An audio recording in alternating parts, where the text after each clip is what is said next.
నమస్కారం. Welcome to JP news. Venkatagiri పట్టణంలో రోజు రోజుకు ఉష్ణోగ్రతలు పెరుగుతుండటంతో ప్రజలు తీవ్ర ఇబ్బందులు ఎదుర్కొంటున్నారు. ఉదయం నుండే మండిపోతున్న ఎండలు, వేడి గాలుల ప్రభావంతో సాధారణ ప్రజలు అల్లాడిపోతున్నారు.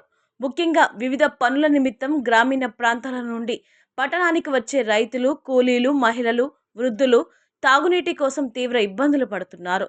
నేటి పరిస్థితుల్లో మంచినీటి బాటిల్ కొనుగోలు చేయాలన్నా డబ్బులు వెచ్చించాల్సి వస్తోంది. రోజువారీ కూలీపై ఆధారపడి జీవనం సాగించే పేద ప్రజలకు ప్రతి రూపాయి విలువైనదే. అలాంటి సమయంలో దాహం తీర్చుకోవడానికి కూడా ఖర్చు పెట్టాల్సిన పరిస్థితి వారికి మరింత భారంగా మారింది. ఈ నేపథ్యంలో వెంకటగిరి పట్టణంలో పలువురు దాతలు, సేవా సంస్థలు ప్రజల దాహార్తిని తీర్చేందుకు చల్లనీటి చలివేంద్రాలను ఏర్పాటు చేశారు.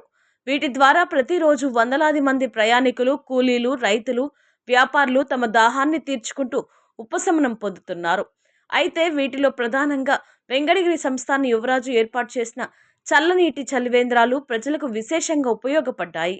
పట్టణంలోని ప్రధాన కూడళ్లు, ప్రజలు అధికంగా సంచరించే ప్రాంతాల్లో ఏర్పాటు చేసిన ఈ చలివేంద్రాలు గ్రామాల నుండి వచ్చే నిరుపేద ప్రజలకు వరప్రసాదంగా మారాయి.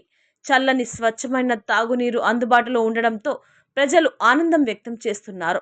ఎండల తీవ్రత తగ్గే వరకు చలివేంద్రాలను కొనసాగించాలని యువరాజు తీసుకున్న నిర్ణయం ప్రజా సంక్షేమంపై ఆయనకున్న చిత్తశుద్ధిని చాటుతోంది. ప్రజల అవసరాలను గుర్తించి వారి కష్టసుఖాల్లో భాగస్వామ్యం కావాలనే ఉద్దేశంతో చేపట్టిన ఈ కార్యక్రమం పట్ల అన్ని వర్గాల ప్రజలు ప్రశంసలు కురిపిస్తున్నారు.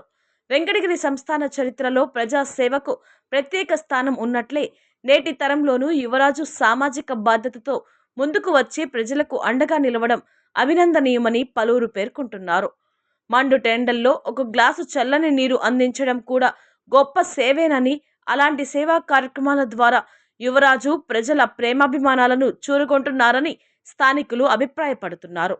వేసవి కాలం ముగిసే వరకు ఈ చలివేంద్రాలు ప్రజల దాహార్తిని తీర్చడమే కాకుండా మానవత్వానికి ప్రతీకగా నిలుస్తున్నాయని ప్రజలు కొనియాడుతున్నారు.